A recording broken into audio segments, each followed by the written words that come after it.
ثم بعثنا من بعدهم موسى بآياتنا إلى فرعون وملئه فظلموا بها فانظر كيف كان عاقبة المفسدين. وقال موسى يا فرعون إني رسول من رب العالمين حقيق على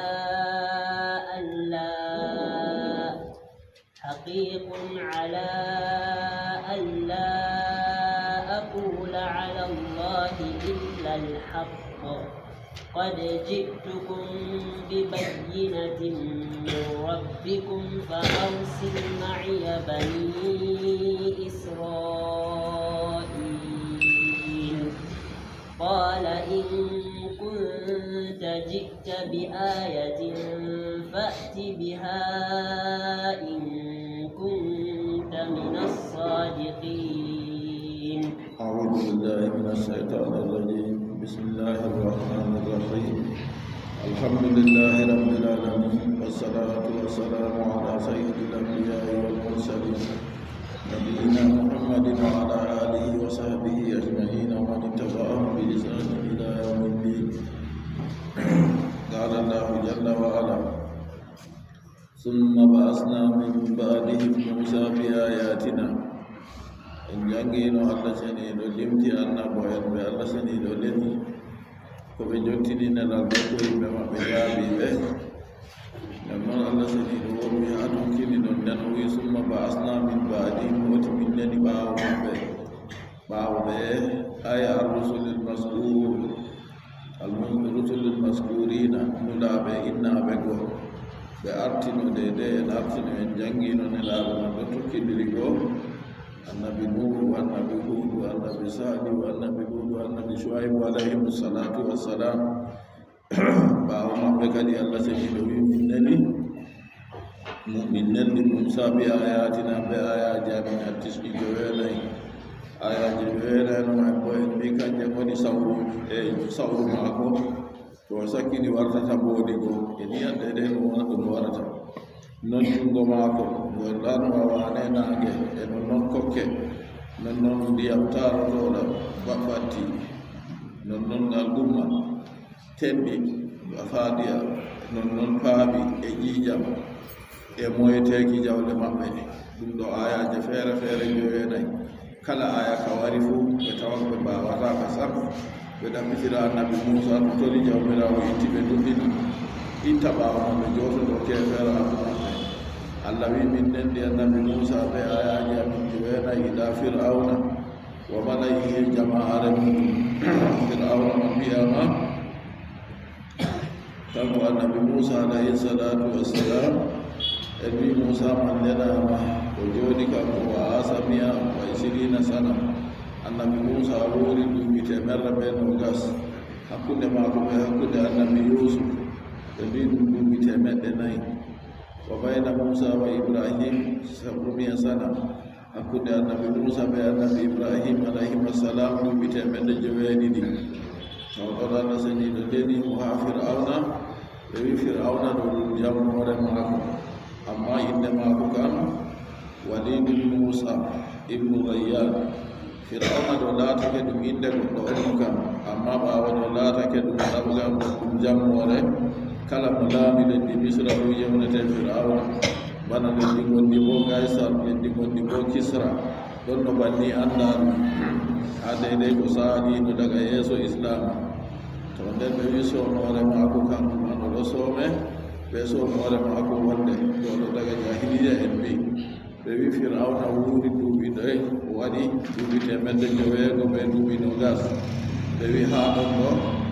hettuɗo meeɗaɓe heɓugo sam se ko yiɗi corok laamu maako laatake duuɓi temeɗɗe 4 ka fu oɗo laami kanjum waɗi haa yotti o jaayi o wi ana rabbukum laala min jawmirawo moɗon ɓurduɗo ɓagaaro o wi ma alimtu lakum min ilahin gayri mi anndina on ndeweteeɗo feere ko duuti am way o wi kanko tan woni ndeweteeɗo mo yottayi taggugo ndeweteeɗo mo yottayi toggugo yiyande deweteɗo mo mboodi waɗi jonta ka wari hunde ɗum waɗi mo noddaji wonni ɗum semmo ɗum fuu ɗo wara neɓata ɗo ha dewi gagu mako moye wonna jonta ka nane ma o fewino kanko Fir'auna ɓe wi woodi derdi ko ɗon no yeeso maako oɗo soome Abu Murra ko bo Abu Abbas woodi kanko ɗo Fir'auna ɗiɗaɓo on amma Fir'auna arandejo ɗon no yeeso maako kay bo inde muɗum Gabus ɗum derdigo Gabus ibnu Musab kanko bo ɗum laamiɗo Amaliga en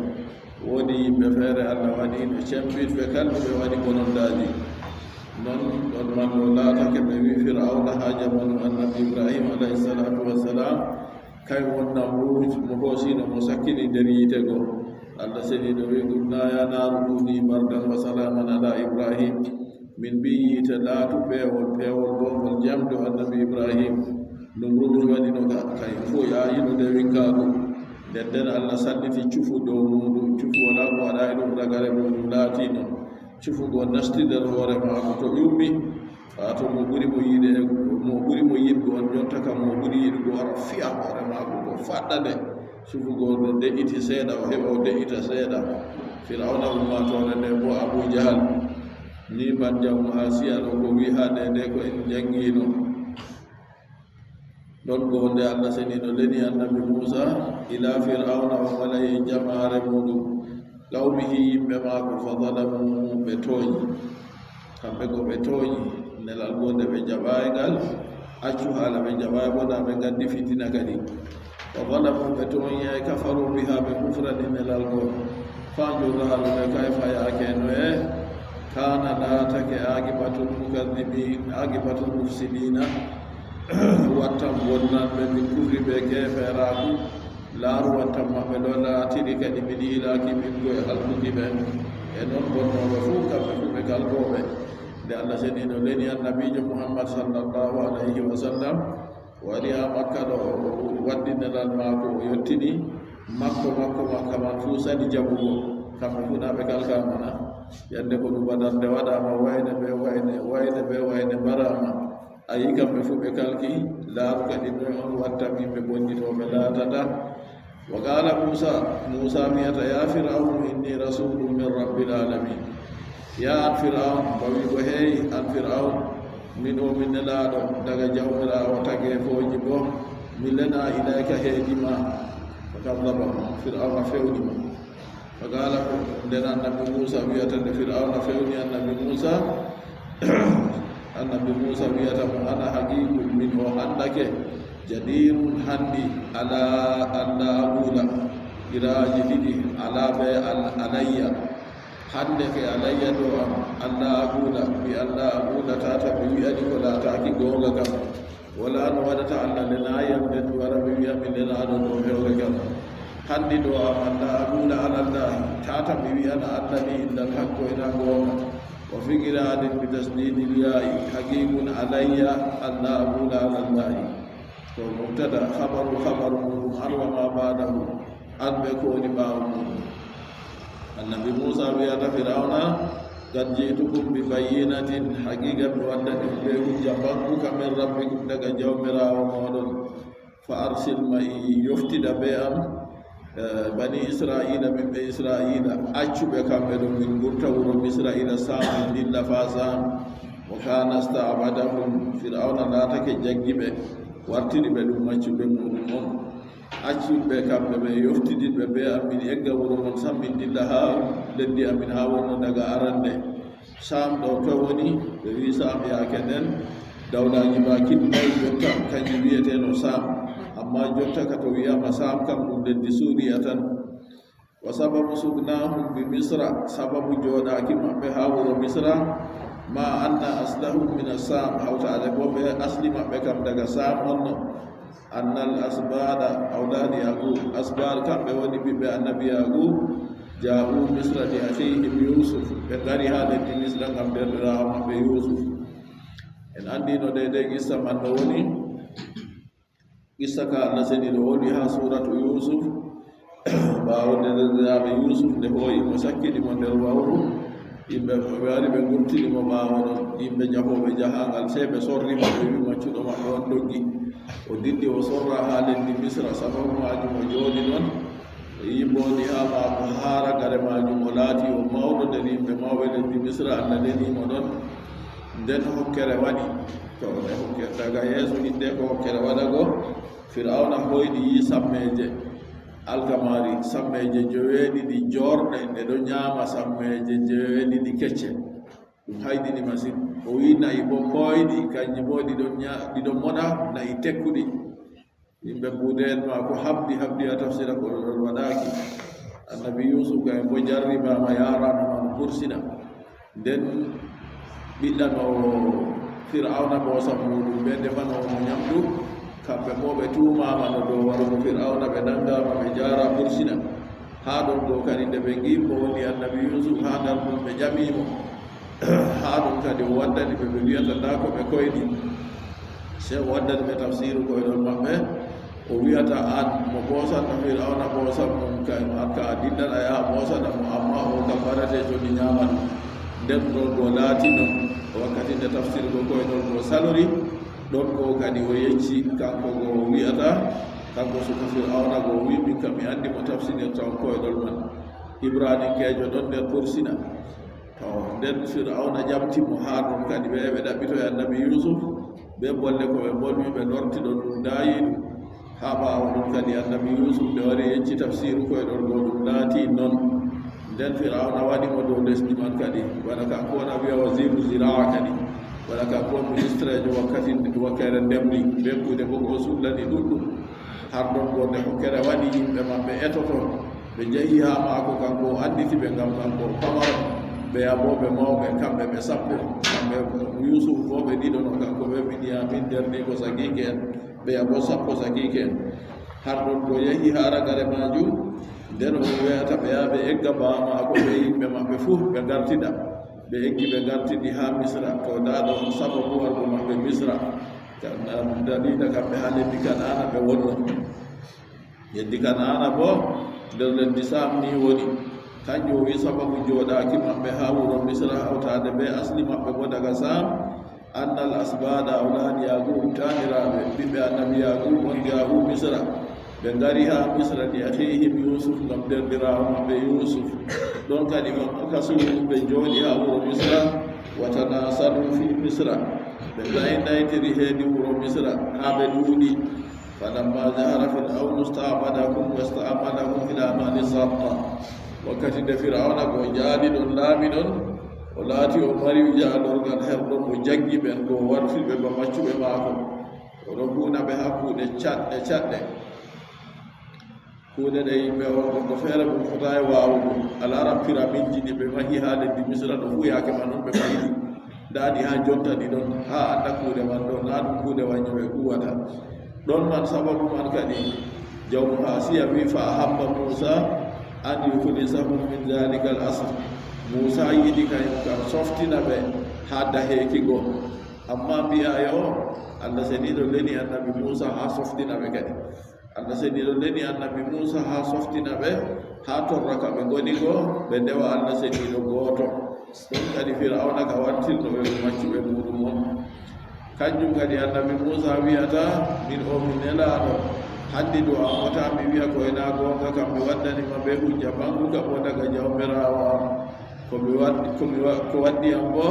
an arsil maiya bani israil joftida ɓiɓɓe israila ɓe am a acca ɓe ila sham min koota ha leddi amisam wa kana sta'badahum fir'auna laatake jaggino ɓe qala fir'aunu lahu ɗonni fir'aun wiyata annabi musa in kunta jiita bi ayatin fati biha in kunta min as-sadiqin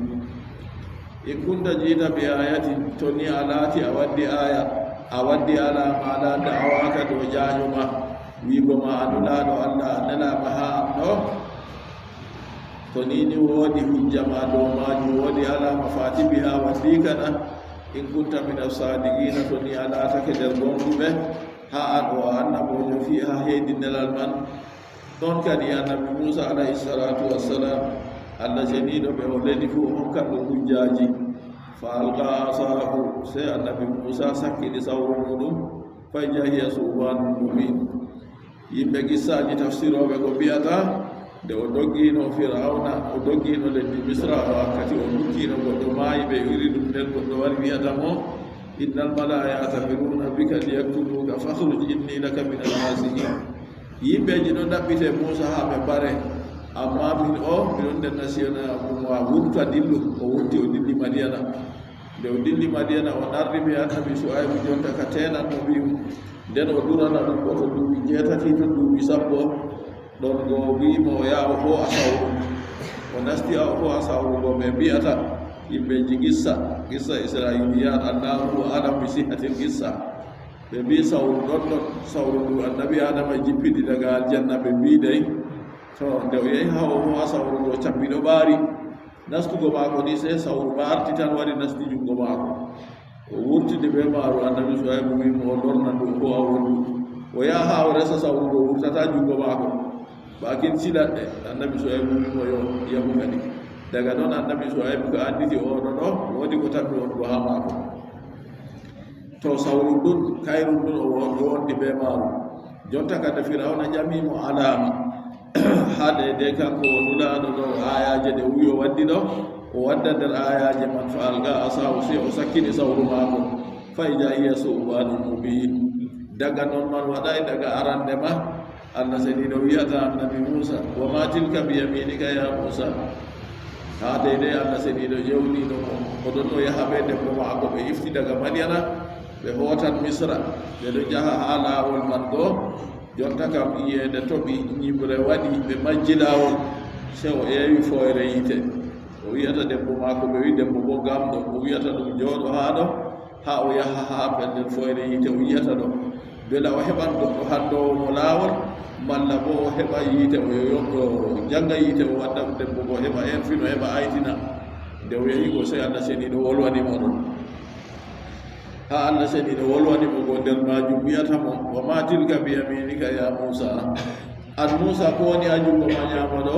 O wi hiya asaya atawakka'u alayha wa ahussu biha ala ganami wa liya fiha ma'aribu ukhra. O wi ɗum sawru am on, sawru am ɗo miɗo fañira haakoji leɗɗe baali am ñamira ɓe man, miɗo tuggo ɗum, miɗo mari haajeji bo ɗuɗɗi masin ha sawru man. Ɗon Allah seniɗo wiyata annabi Musa qala alqiha ya Musa. Musa sakkini ɗuna nde o sakkini sawru ni fay jahiya hayyatun tas'a se nda bon kam ɓaafindi wagga ɗo yaha. Annabi Musa doggi. Allah seniɗo wiyata mo tata doggi inni la yakhafu ladayya al-mursalun. Min on nenaɓe fuɗata hera am lotta. To a lorti man accuga ɗon ɗon sanu'iduha sirataha al-ula. Min gartiran sawru man man wayno arande. Nangu sawru man banane ɓe wi sawru man ndu ɗo mari bise ɗiɗi ha hoore maaru ha bise ɗiɗi goɗɗo ɗon on lattake hunduko booɗi. Nangu go wari o nangiri warti leggal bananane warti sawru. Taw kayru man on kadi jonta kam nde Firawna ƴamimo alama fa alga asahu o sakkini sawru maako fa jahiya su'banun mubin. Senda bon kam ma pindiwa hayyatun azima bon kam ma pindiwa ta ƴamu kadi bon gen feetel ma non wayi sakko to mawni kam fulɓe mbima famru gonga wala ñi ha nder jiba ka welay sakko boodi ka noy andi ñi e ɗon kay kam nden bon ka ko ma pindiwa. Yowwa Firawna bona ɗo no ŋaƴƴina no wi kay mon laaɓiɗo na to o waddi jotta ka nda alama ngota kam ɗon go nde o waddi sawru maako wari o sakkini ni wari wangi jotta ka bon ga ma pindiwa ɓe pat ɓeɗo giya as-subanu zakarul hayati. ɓe wi subanu ɗo boodi man ɗi laatan ɗi gori on na dewri. To wusifat huna bi kawni ha subanan tindinama ha ɗo ka suban ha surawol ngol ngol feere ko ka annaha jannun a numma ɗum boɗgel pamaren ha ɗo bo bon kam ma pindiwa e no hawrinte hakkude ɗiɗi fu kadi wal jannul hayyatu sagira ko wiyete jannu ɗo ɗum boɗgel pamaren nden subanu bo ɗum boodi mawdi. wajhul jami annaha kanat fil izami ka subanil azim. Ha jotta ka o waɗa husitirde ha o hawra hakkude ɓe wigo subanu ɓe jannuɗo o wi ɗon man ɗo ha de mawdu muɗum kam ɗum boodi mawdi. Nden wa fi khilfatil harakati kal hayati sagira ha hoyugo dibbuki maari yaadu maari bo ɗon bo babongel pamare kanjum on o hawri ɗum. warada annahu lamma algal asa to nanu kadi jotta joɗake wakkati nde annabi Musa alayhi salatu wassalam sakkini sawrugo sarat hayyatun azimatun safra'u sakra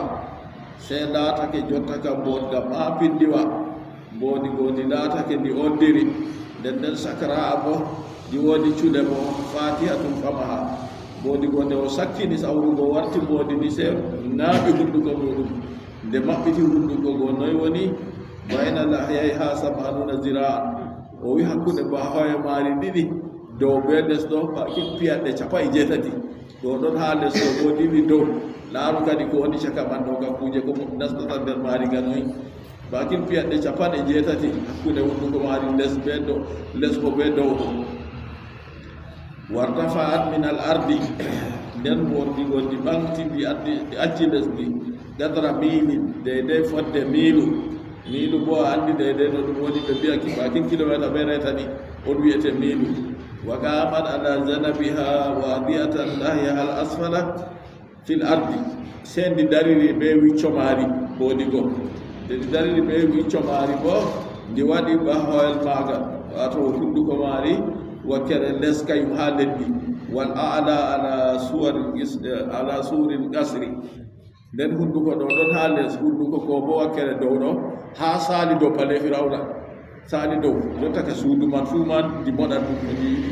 jottaka ha yiya kulniɗum firawna go ɗon ɗon ɓe yimɓe fuu ɓe ɗon yiya dey wa tawajjahanna wa firawna li tabuya ndi huusiti jotta kam ndiya firawna jottaka ha ndi nanga ɗum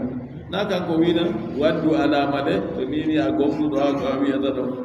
nde ndi huusiti ɗon kam fa wasaba hariman wa adasa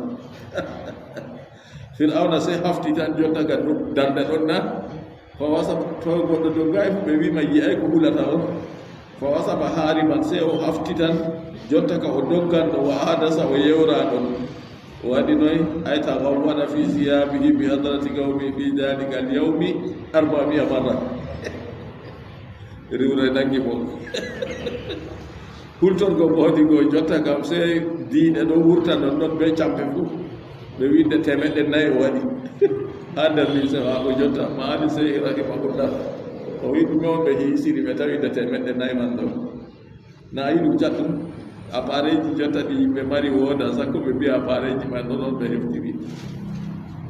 har ɗon jotta kam firawna hultori nde nga hafti nga doggan ɗon go jotta kam seta gawwaɗa fi siyabihi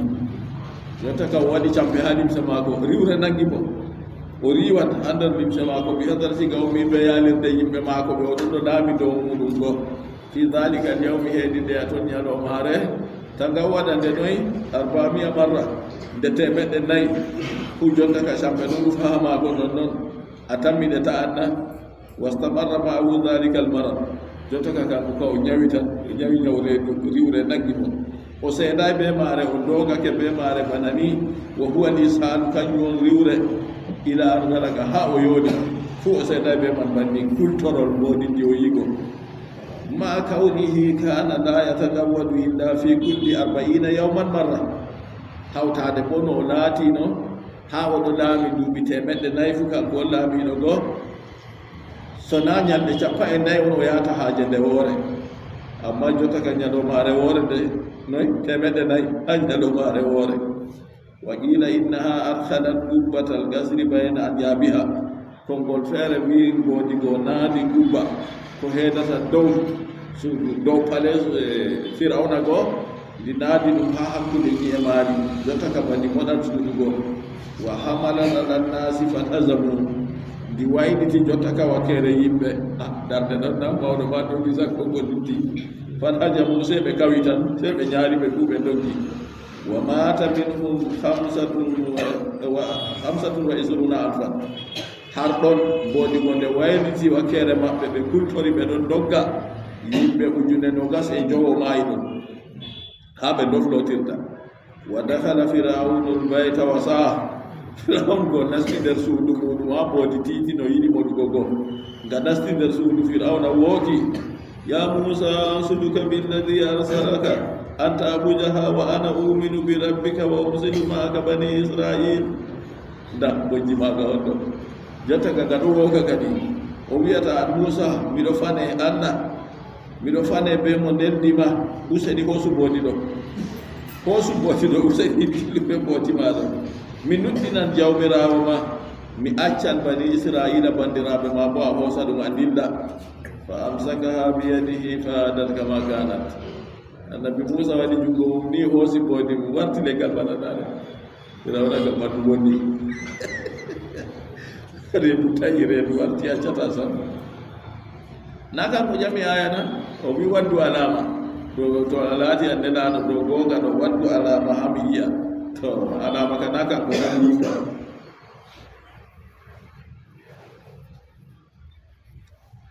o wiyata fa jahiya subanun mubinun hayyatun azimatun wa naza yadahu akhrajaha min jaybi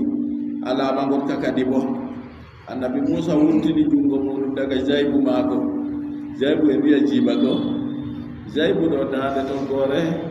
be wakkere hoore nastirta helles ɓe wi kanjum ɓe wiyata jaybu ɗo man fu tema kam woodi a jungo nastata wurta ko tema annabi Musa alayhi salatu wassalam to waɗi jungo maako awagere maako ni o wurtini jungo go fa ija hiya bayda senda jungo go rane o jaatu shu'ain jawmi go jayni linnadirina heedi daarotoɓe khilafa ko duuti ma kana alayhi ko mo laatino dow man min al-ummati go e boɗewol jungo go warti goɗo yayna wa anenage goɗɗo fotay darnugo gite muɗum raara to lorni jungo go bo go warta bana nane wala ñawbo woni ha maako jotta kada anda alamaji ɗiɗi kam wari nder alamaji jowenaygo ha ɗon galal mala'u min qawmi fir'auna inna hadha la sahirun ajib qala al mala'u min qawmi fir'auna inna hadha la sahirun alim yuridu an yukhrijakum min ardikum famadha ta'murun قالوا أرجه وأخاه وأرسل في المدائن حاشرين يأتوك بكل ساحر عليم دون كذلك قال الملأ أي ملأ به كم بينوني كبوا بهونه كم بينوني أبوا بهالا فيستو بهالا كبوا بيجيب فيستو بيجيب فودو كم بيون قال الملأ جماعة تدون من قوم فرعون يقول فرعون فادم ما ينهور ببيئة ميو إن هذا لساحر عليم andu oɗo kam ɗum sihiro o anduɗo sihiri fa'igu daɗɗo fi ilmi sihiri heedi andal sihiri wa fi su'ara'i ha sura ol su'ara'u annahu min qawli fir'auna nafsihi ɗo konngol fir'auna kayum be hoore mum on mbi ɗum amma en yigalal mala'u min qawmi fir'auna ni allah kam en yimɓe yimɓe e jamaare fir'auna wi amma wari ha sura ol su'ara'u bo fahin fir'auna on wi konngol man fa ka annahum qaluhu ma'ahu ala sabili tasawuri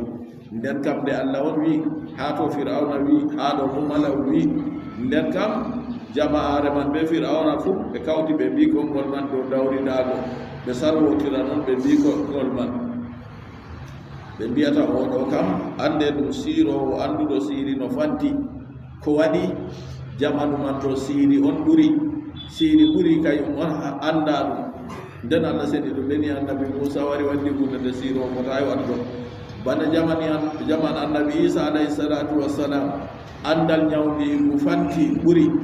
allah seni ɗo leni annabi Isa wari jonta ka o yeɗitinan mayɗo non goɗɗo akma mo dañama gite wooda fu gite go wale ha ɓe yiya ɗon ɗo fayinta ɓawde allah jaman annabijo muhammad sallallahu alayhi wa sallam yimɓe andi arabiya andi balaga ha dali waddi qur'anu re dande ha hadde ha yago jango wala mo foti wadda bana mare sura ol ɓurɗugol rammugo bana suratul kawsari inna ataynaka al kawsar waddan jusɓuɗi man yaada bano allah seni ɗo waɗi wane goɗɗo man to ni allah seni ɗo ɓe hikima mo hunde nde ɓuri fu to ni o lendi annabojo ɓe ko nandi iri majum se wara jaala hunde man kanjum waɗi ɓe bolwi banni ngam sihiri ɗo ɓe andi kanjum on ɓuri ha leddi maɓɓe ha nder leddi misra fufu bo ɓe wi ha sihiri ɓuri woodi ha ɓe wiyata sa'id misra ha province ji muɗum woodi ha wiyata sa'id misra ɓe wi tonto noon yimɓe ɓurɗuɓe andugo sihiri woni keña ha wargo hande fu kadi ngam woodi goɗɗo ɗon nder leddi misra man jannginowo kuuje feere feere wato sihiri ɗo to goɗɗo yiɗi janngugo ɗo be piriman goɗɗo hokkata o yeccat goɗɗo noye waɗata ha toye sakkinta aɗon ha saare ma kanko o jannginte aa an kam a yiɗi mathématique on ha anda ɓurda be piriman o yeccete no a hokkirta seede man o jannginte a yiɗi an kam andal fara'id andal ɗon gon ha ɓurda hen mo andal arabia ha ɓurda hen mo ko giɗɗa fuu ɓe dede no janginirte be piri muɗum o yeccete bo no a waɗata ta jama o wiya mi yecce pellel man min kam mi yeccatama mi yeccima ni tan banniɗo noon asa ya ekkitata dal siri a nasta ko anda siri ɗum woɗayi siri ɗum keferaku annabijo sallllahu alayhi wa sallam nde o ɗon lifta kuuɗe kalkoje o wi istanibu sab al mubiqat luncite kuuɗe joweeɗiɗi kalkoje nder majum o wiya sirku billah wa sihiru hawran ko annabetana muɗum ɓaawa man o wi sihiri ɗum woɗayi sihiri ɗum keferaku allah seniɗo ɓarrini annabojo muɗum laɓɓinimo ha haala sihiri yimɓeji nde wiyata o sihirowo kanko allah seniɗo wi wa ma kafara sulayman walakinna sayatina kafaru yuallimuna annasa sihra ɓe mbi annabi suleymanu na mardi ginnaji ɓe tan ginnaji fu ɓe sihiri annabi suleymanu hufrayi amma si kaka sayɗanu yon kufri ɗume ke ferakumaji ɗiɗo andina yimɓe sihiri sihiri ɗum woɗayi sihiri ɗum keferaku to nini ɗellitama ndawayne sihirowo to saria islama ɗon kiita mako ɓe soppa dande mako ɓe mbarama tan ko o wi o tuubi tuubu mako jaɓatake ngam ko waɗi ɗo ɓe anda nde o siratama sihiri ɗum ɗon yimɓe feere wayɗo yankira sihiri kan hunde wara ha ɓuranu goɗɗo wiya yankiran ɗum annabijo muhammad sallllahu alayhi wa sallam yahude en sihirimo ha allah andina en sihiri ɗum ɗon nangan amma sonanono allah faddanan mo yahude en sihirimo ha waɗat bakin duuɓu fuu o ɓadayi debbo mako fuu waɗa mo ba o ɓaɗi ɗum o huwayi kuugal fuu waɗa mo ba o huwi kuugal man ha ragare man nde allah seniɗo muyi jotta ka fistana mo sihiri goo leni jibril be mika'il o jooɗi er kosɗe maako o jooɗi er hoore maako ɓeɗo jamotira kadi ko woni ha gorko o goto wi sihiri moye sihiri mo o wi labib yahudajo sirdi mo ɓe ɗume sirdi mo ɓe foljere dibinoje hawti ɓe kuuje goɗɗe feere ha to ɗum woni ɗum noon ha biiru abi zarwan on go annabijo sallllahu alayhi wa sallam nde ummi allah jippini surawol falaki ɓe surawol naasi nden o leni aliyu ɓe goɗɗo feere o wi ɓe jaha ha biiru abi zarwan ɗo ɓe yaɓe hersa wawrugo to ɓe hersidu ha les maaru ɓe tawan hayre to ɓe itti hayre ko ɓe tawan taari man ɗo ɓe waɗi ɓe mahiri ɗi basura annabijo ɓe gaddanamani ɓe waddi ɗon go ɓe tawi baate 12 ɗo ɗisi ha ɓanndu taari go je ɓe mahi bana suura maako go nden be cancorɗe gewɗe be gasa sancaka ase ha o woni ɗo goɗɗo feere hooyi jonta kam gasa maako sancaka be sancorɗe maako gewɗe yarani yahudajo go waɗi kuje sihiri muɗum nde yaari go ɓe mbi o janga aya o ɗoofa batal o nana ɓanndu hoyti o janga aya o ɗoofa batal o nana ɓanndu hoyti nangol aya jeegol ngol bo aya joyi marina hawti 12 baate 12 o ɗoofiɗe timmi o yamɗiti aduma ɓata goɗɗo yoftama heedi to gorde yo ɗon man ɗo sihiri ɗum goɗɗo acca wi ko wooda sihiri ɗon amma ɗum keferaku ɗum haramu mo maydi be sihiri kayum ɗo nastowo yiite ha jaman annabijo sallllahu alayhi wa sallam nder sahabo en ɓe mbari sihiroɓe ummul muminina aisa na ko hafsatu gam moyde korɗo muɗum sihiri ɗum ɓe mbari ɗum on yejjiti bana taw ɗon man ɗo sihiri ɗo wooɗayi derɗirawo jumɗo accu sihiri wuddinta a tamma way a heɓi ko a ñamra be majum a heɓi ko a halkira be majum on taw ɗon man ɓe wiyata inna hada la sahirun alim ande oɗo kam ɗum sihirowo anduno sihiri alim ɓe wiide ɗo fayirde anduno sihiri ɗo pantuɗum ngam ɓe waddiri siga mubalal kanjum o wima fa'idun fi ilmi sihiri oɗo ka daɗɗo ha andal sihiri wa fi su'ara ya suratu su'ara annahu min qawli fir'auna nafsihi ɗum konngol fir'auna nafsuɓe hoore kanko on wiyata inna hada la sahirun alimun ɗo ka annahum galuhu ma'ahu ala sabili tashawuri annumma yimɓe fir'auna mala'u maako go ɓe kawti ɓe maako ɓe fufu ɓe mbi konngol ngol dow sarwotirgo ɓe ɗon dawra jotta kam gadduɗo ɓe siiri fantuki ki kam no ɓe mbaɗata ɓe maako ɓe tawi o anndi siiri bana wiigo maɓɓe a see kanko ka allah hokkimo hujja hokkimo mujija on alama ka firawna ƴamino goo nder alamaji on kanko na o siirowo yuridu an yukhrijakum min ardikum ɓe mbiyata oɗo annduɗo siiri daɗɗo ha siiri yuridu an yukhrijakum oɗo muuyi o wurtina on min ardikum yuggo e lesdi moɗon famada ta'murun e ɗume on umrata kadi yasihu an yakuna min kalami fir'auna sahoto ɗum laata golle fir'auna kadi nde ɓe mbiɗa siirowo daɗɗo wari yiɗi wurtingo on leddi moɗon nden fir'auna wiyata ɓe to jotta kano dabare kadi ɗum sahoto bo fayintano ɗum laata kanjum man ɗo ɗum wonde yimɓe maako to laatake ɗum wonde fir'auna ma wa yakunu manahu tushirun ko on sappata jotta kadi mon cappata mi ha mi waɗa ɗum kadi ko on sarwata jotta ka ha en gaɗa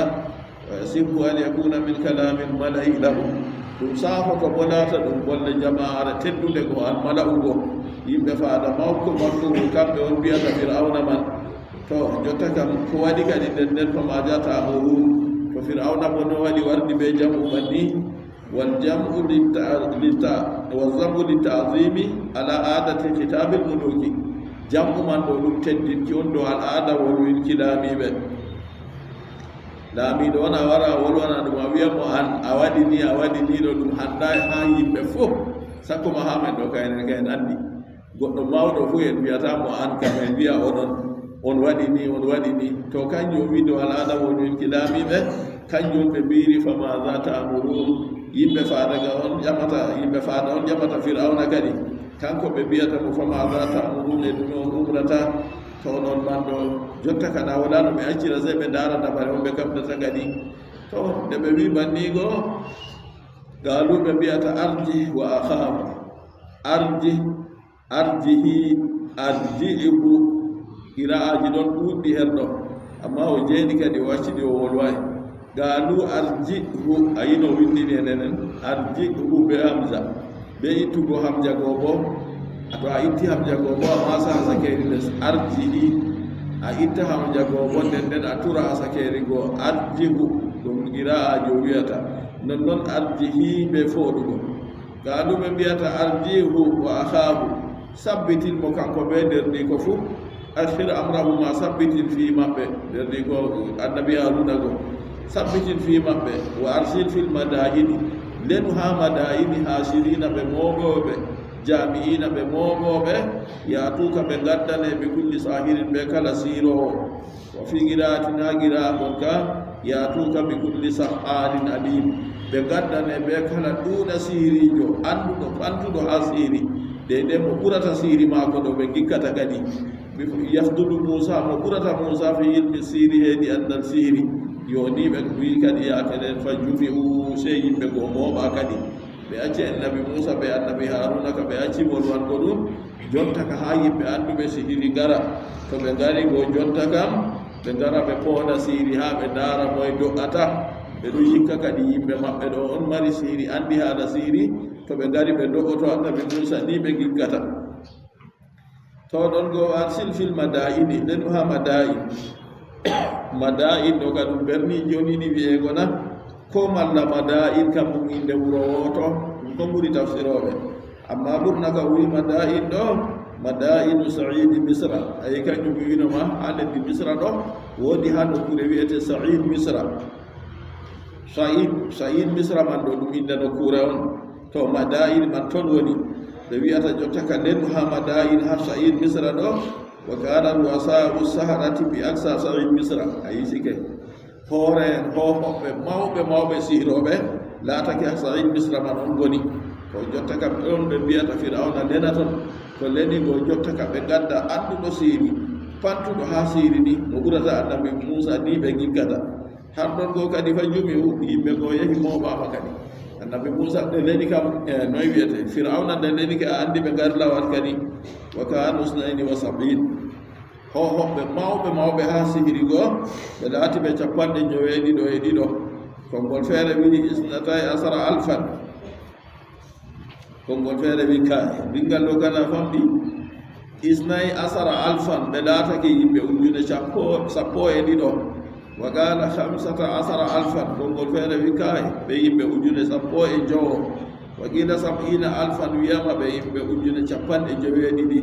wa qila 80 alfan wiyama ɓe yimɓe ujune capanɗe joweetati wa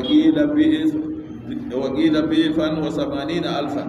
ɓe wi kamɓe ɗo yimɓe ujune cappa e jeetati e gelɗe amma yi gila sike ko ɓuri tafsiroɓe to no wayi fuu a andi jonta kam hunde wari tawi firawna ha ɗamorde muɗum nda ko o waɗi nda bonondaji ɗi o waɗi jonta ka na accugo ɗum noon kam wala jonta kam ɓe moftan yimɓe sihiroɓe kam ha woni fuu nde kanko jowni bo jonta ka sihiroɓe noon garan ɗon jonta ka ɓe neni ɓe mofti yimɓe sihiroɓe anduɓe sihiri ha deydey no woni ha jamanu maɓɓe wa jaa saharatu firauna qalu a inna lana وجاء السحرة فرعون قالوا إن لنا لأجرا إن كنا نحن الغالبين قال نعم وإنكم لمن المقربين وجاء السحرة فرعون السحرة سحروبه وجاء غرد فرعون قالوا ببيئتا أئن لنا بتحقيق الهمزتين بيتبتين كيام جاجي لدفو وتصيل الثانية يهوين كيام جاول لدبول أئن وإدخال ألف بينهما إن أدوغ ألف والحكون ما جدي لدفو أئن ذلك ودي قراءة جنين ووي على الوشين دو وشو جدي لدفو وأشي قراءة غوتا وداي قراءة غوتا كاكاوكا سبئي أبو kanka woni giraman inna be hamjawol gotol tan to wi a inna lana kadi to min wari ɗo kam jotta kam to min jalake kam a inna lana bela wodanan min lajaran mbar jari min heɓan genari tilindina in kunna to min latake na ɗum gani mbina mino noni jaliɓe taw to latake inna bo inna lana la ajaran to bo do tabitinki fakkat jotta kam min maran mbar jari tilimdi in kunna na ɗum gani mbi to min latake min woni jaliɓe kam qala fir'auna wiɓe na oho wa innakum la min almuqarrabin to nini on gari on jaalake Musa ɓe nder ɗum kayi ɗo ka on laata nder ɓaddinaɓe ha am jotta ka on ɓaddinte ha am on dayata kadi har ɗon man boliɗe maɓɓe ɗe ɓe mbiyata ɗo jotta ka o ɓaddi wa innakum la min almuqarrabina on wonon nder ɓaddinaɓe ha am ɗo ha toy fil manzilati heedi daraja indi her am بحيث تكونون أول من يدخل إندي وآخر من يخرج on laatoto daraja moɗon yottotoni onon on arande en nastoɓe dowan to faada waɗi onon on ragara en wurtugo bo to a andi noon kadi yimɓeji ɗo hosiri ɗon man al'ada yimɓe ɗo yahri banni ha faada woni fu a tawan ɓurɓe ɓaddindego ha laamiɗo kamɓe artata nastugo kamɓe bo sakititta ngam ɓe damran dabareji maɓɓe goɗɗi ni firawna jaabiɓe to o wiyata wa innakum la minal mugarrabin onon ka wallahi on gonan nder ɓaddinaɓe on to har ɗon qaalu ya Musa imma an tulqiya wa imma an nakuna nahnu mulqin qalu ya Musa imma an tulqiya wa imma an nakuna nahnu mulqin qala alqu falamma ألقوا سحروا أعين الناس واسترهبوا وجاءوا بسحر عظيم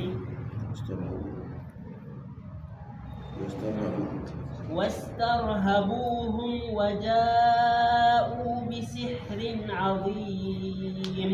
ton jotta kamɓe wiyata kadi kamɓe go ɓe jaaboto annabi Musa kadi na ɓe gari yimɓe sihiroɓe go na ɓe gardi ɓe kuje sihiriji maɓɓe fuu ɓe boldi ɓe fir'auna bo to ɓe jaalake geenaari maɓɓe ɗume fir'auna yecci ɓe geenaari mon ka on laatan onon ɓurata ɓadugo daraja her am qaalu ɓe mbi yo ya Musa imma an tulqiya wa imma an nakuna nahnu lmulqin ya Musa an Musa imma an tulqiya imma an a sakkina a saka sawruma wa imma an nakuna nahnu lmulqin malla bo min laata minen noni cakkinoɓe cabbi amin jonta ka ana arta sakkina sawruma mini bo hamin sakkina sabbi amin wara hama be maaru malla bo min arta min sakkina cabbi amin nden an bo a sakkina sawru ma ɓawonon haɓa ɓe majum kadi ma mana aynu wa imma an nakuna nahnu lmulgina ma ma'ana malla bo min laata minen woni arande en sakkinoɓe ko wondi ɓe amin qala annabi musa wiyata ɓe algu sakkine on taw amrun li isladin bitaqdimi ilgahihim tawassulan bihi ila is'alil haqqi har ɗon o wi amrun ɗum umrore lil ismi ngam duganaki ɓe bitaqdimi ilgahihim be artirki kamɓe on ɓe sakkina ɗo tawassulan bihi ngam sonoraki be majum ila is'alil haqqi fa wangilki goonga goɗɗo wiya kadi ko ɓe gaddiman ɗo ɗum sihiri on noy waɗi kadi annabi musa umri ɓe wiɓe algu cakkine kanjum on waɗi o jaabi banni wigoɓe ɓe sakkina ɗo na ɓe sakkina ɗo ha hunde man nde nafa jotta kanko ha goonga wanga on kanjum o wi ɗum jawabu biyeteɗo kayfa amarahum bisiri wa agarrahum alay noy annabi musa umriri ɓe ɓe sigi irri ɓe dow majum bo wa jama o jaabi kadi bi anna zalika litawassuli ila isharil haqqi o irri ɓe dow siri man o umri ɓe ɓe gaɗa ɗum ɗo kanjum man o waɗi tawassudu on jotta ka o waɗi sonorago be man ha goonga wanga ngam to ɓe sakkini kuje man yimɓe pat ɗo giyano ɗum waɗata nden o sakkini sawru ma ko wari alki kuje goo na yiyake man goonga wangi kadi to falamma algahu wakkati nde ɓe sakkini hibalahum ɓoggi maɓɓe wa isiyahum e cambi maɓɓe saharu ayunan nasi allah seni ɓe wi ɓe sihiri gite yimɓe sarafuha ɓe pirlitide an haqiqati ɓe accini goonga an haqiqati idrakiha ɓe pirliti gite yimɓe accini haqiqa hewtuki muɗum gite gonoɗo gi'ata ɗo na haqiqa hunde man noon woni wastarhabuhum ɓe kulni ɓe khawafuhum ɓe kulni ɓe haysu nokku hayyaluha hayyatun tasha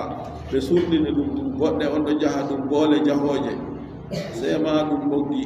on ɓe gaɗi ɓe cabbi tan ɓe sakkini ɗon go ɓe waɗi ɓe guiji kuje goɗɗe feere herman yimɓe nde giiɗi kayum ka jotta ka ɗo yiyanda ɗum boole on ɗo jaha tan to ɗon go ɓe hulniri ɓe be majum banni ɗon go nde ɓe waɗi bannigo yimɓe na hultoran annabi musa alayhi salatu wassalam ɗon ara ɓe ni kayum bo tan mi waddugo jotta kam ha sawru muɗum ko waɗata wastarhabuhum ɓe kulni yimɓe wa ja'u bi sihrin adimin ɓe gaddi sihri mawdi wa awhayna ila musa an alqi asaka wa awhayna ila musa an alqi asak fa idha hiya talqafu ma yafikun فوقع الحق وبطل ما كانوا يعملون فغلبوا هنالك وانقلبوا صاغرين Allah jeni ɗon wi'en wa ja'u bi sihirin azim ɓe gaddi sihiri mawdi to ɗon man ɗo goɗɗo na haydinan ɗum ɓe gaddi sihiri mawdi ɗo inda sah wakkati baɓɓol wa fi babi inda sihiri hedi sihiri kam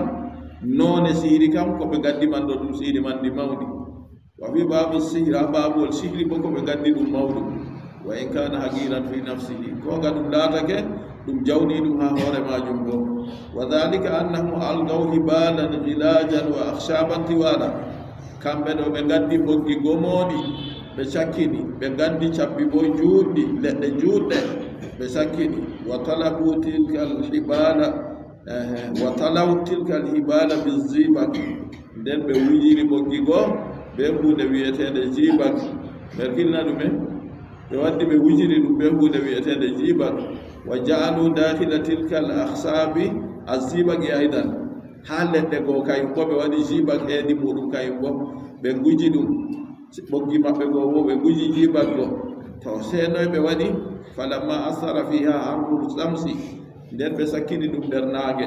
nde naage fii ɗum gudi naage ɗo battidini her majum taharrakan wa sawa ba'duha ala badin sey ɗum dimbi tan wal tawa ba'du ala badin ha ɗum dimbi go yoga majum ñobbi dow yoga ɓoggi go waɗi ka ñobbugo dow sabbi go ɓe yiya ɗo taara ɗo waɗi yimɓe nde yi kayum ka yi ɗum sabbi go warti ɗum boole sabbi go be ɓoggi go fuu ɗum wal tawa ba'duha ala badin yoga majum taari yoga hatta takhayyala linnasi anna hayatun ha ɗum hilɗini yimɓe ɓe ɗon giya jotta kam ɗum wartiri hiila ɗum warti ba boɗɗe on wa kanat si'atul ardi milan fi milin sa'atul ardi jaajir ka lesdi ha pellel ɓe rufi ɓoggi maɓɓe be leɗɗe maɓɓe go ɗum waɗi mil ha mil jotta ka a wiya wakkere ni kilométre ɓe reta wakkere ni bo kilométre ɓe reta na yina ɗum hunde wañore ha nokkude ɓe rufi cabbi maɓɓe be ɓoggi maɓɓe go wa kanatil waqi'atu fi iskandaria ɓe wi haala man waɗi ɗo ha nder leddi misra jotta ɗon wuro ngo wiyete iskandaria to ɓe wi ha nder wuro man on ɗum waɗi falamma alga musa asahu jotta kan aɓe sakkini cabbi maɓɓe be leɗɗe maɓɓe kan fuu nde nange fii ɗum be nebbam ɓe wuyino ha muɗum ɗo se ɗum ɗo dimba ɗum ɗo waylita ɗo tara heɗɗo ɗo tara heɗɗo yimɓe yika en ka kultori yi ɗum boole on allah wima wastarhabu ɓe kulni ɓe bisiri nazimi ɗon ɗo kadi falamma alga musa asahu nde annabi musa sakkini sawru muɗum ni to balaga janabuha wara albahri o sakkini sawrugo warti boodi jotta kam wiccogo kayum ka dilli ha gaɗa maayo summa fatahat faha samanina zira'an hoti boodi go maɓɓiti hunduko mum nde ɗi gaaɓi hunduko maari ɗo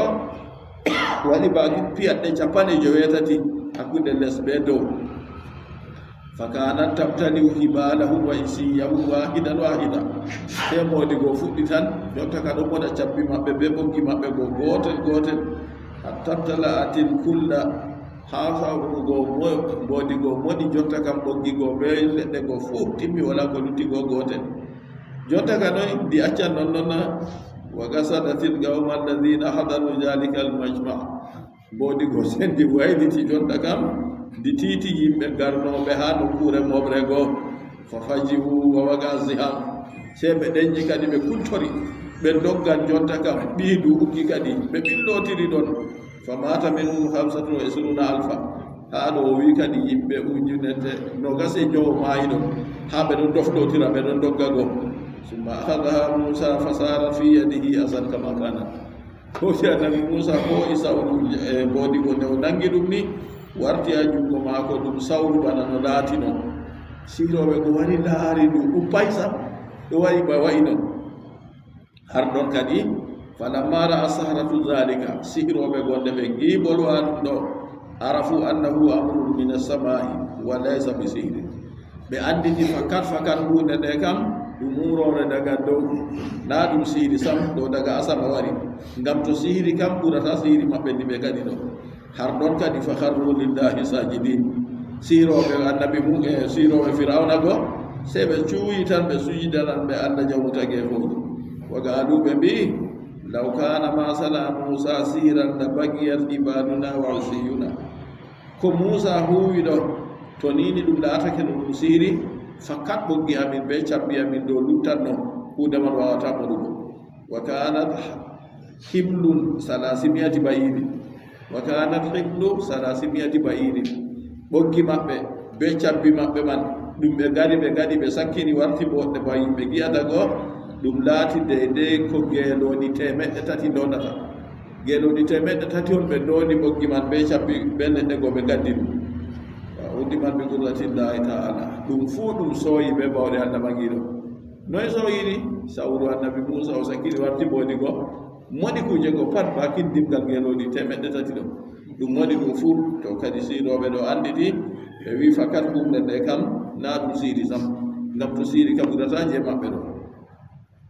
ɗon kadi kamɓe kam ɓe cuuyi ɓe sujidani allah kadi to ɓe annditi kamɓe kam ɓe heɓi ɓe silmi kadi firawna accan ɓe nan firawna min makrun makartumuhu fil madina ɗum fewje ɗo noon fewjinmo ha wuro jotta kam ngam ma o wurtina yimɓe wuro ɓe wi o wima kayi oɗo on mawɗo mon a sey mo ekkitini on siiri man ni ɓe mbiyata jotta kam allah seni no wiyata wa awhayna ila musa an alqi asaka fa ija hiya talqafu ma yafikun min wayani annabi musa anno wigo alqi asaka sakkin sawru ma fa ija hiya seenda kayru talqafu ɗo moɗa mi hasfi datta aydi be moytugo tewon gotol fil asdi heedi asdi dabtali ɗo moɗa tatala gafu on non o wi tewon gotol moytama sawrugo seendanu ɗo moɗa ma yafikuna ko ɓe pirlititta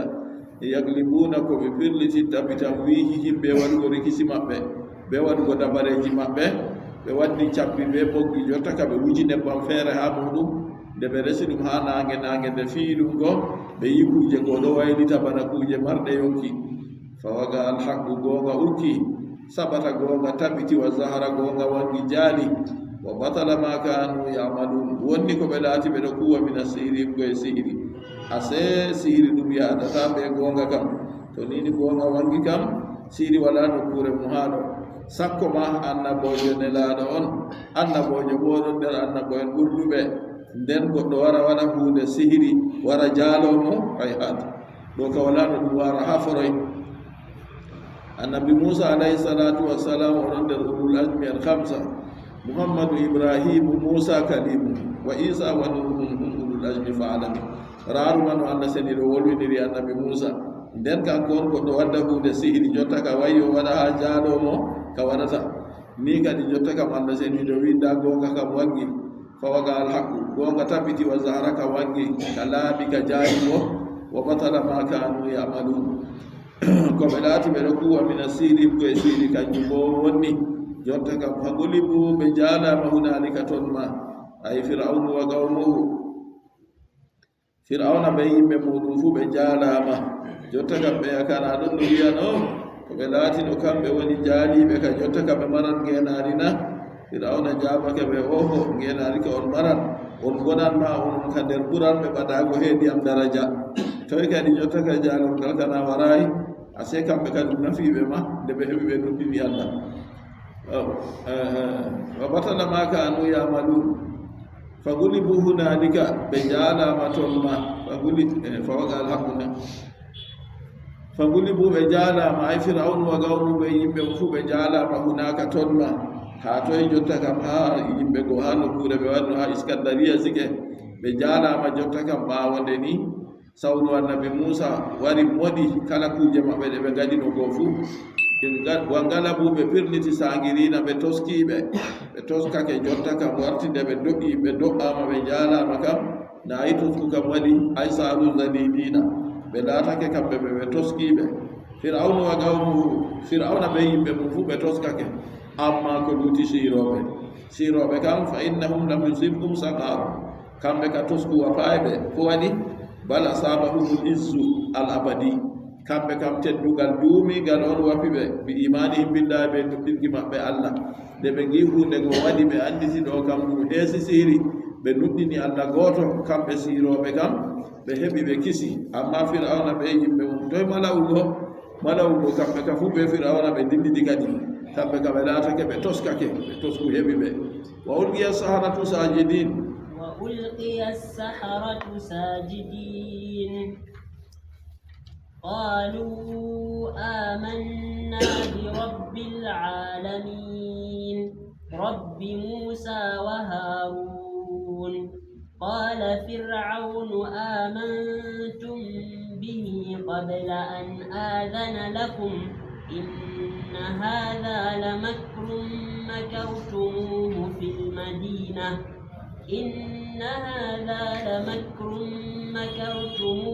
في المدينة لتخرجوا منها أهلها فسوف تعلمون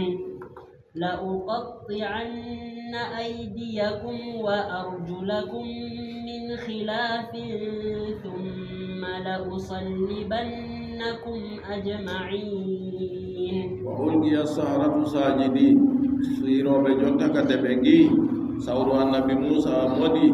bole mabbe boggi be de mabbe go fufu sebe ukki kambe kam sajidina be suji al mabbe be sujidan be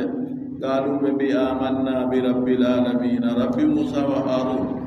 amanna min kam min nuddini min gondini bi rabbil alamin jawmuta ge foji na annabi Musa wino be inni rasulun min rabbil alamin to min kam min gondini jawmuta ge foji o kanko woni rabbi Musa wa Haruna jawmira wa annabi Musa be annabi Haruna ko wadi bi ilmihim ngam andal mabbe bi anna ma shahadu dum ko be ngi min al asaib ko sawru annabi Musa la yata'atta bi siri do dem yitta be siri dum wadata sam to don kadi kambe duddini fir'auna be malawu kambe be kalki den siro be go ngari kay ko wari hisido kala fir'auna amantu nasallallahu alaihi wasallam صلى الله وسلم وبارك وعلى آله وصحبه أجمعين.